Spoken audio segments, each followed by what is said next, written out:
શ્રી કૃષ્ણાય નમઃ. શ્રદ્ધા એ અંતઃકરણનો સ્વભાવ છે, આપણે સમજ્યા.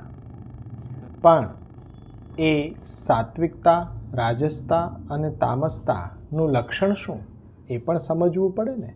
તો ભગવાન 14મા અધ્યાયમાં આજ્ઞા કરે છે, સત્વાત સંજાયતે જ્ઞાનમ રજસો લોભ એવ ચ પ્રમાદ મોહો તમસો ભવતો અજ્ઞાનમેવ ચ. એટલે કે સત્વ ગુણ જ્યારે આપણે અંદર હાઇલાઇટ થાય ત્યારે જ્ઞાન પ્રાપ્ત થાય. રાજસ ગુણથી, રજોગુણથી, એ રાજસતાથી લોભ આવે અને તામસતા અધિક થાય તો પ્રમાદ, મોહ, અજ્ઞાન આવા દુર્ગુણોનો વધારો જોવા મળે. આ તામસતા, આપણે સ્વયં આ તામસતાને આજે પ્રોત્સાહન આપી રહ્યા છીએ.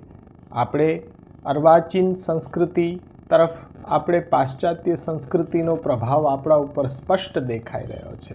એ તામસતા પ્રાપ્ત કરાવીને આપણને વિનાશ તરફ દોરી રહ્યો છે.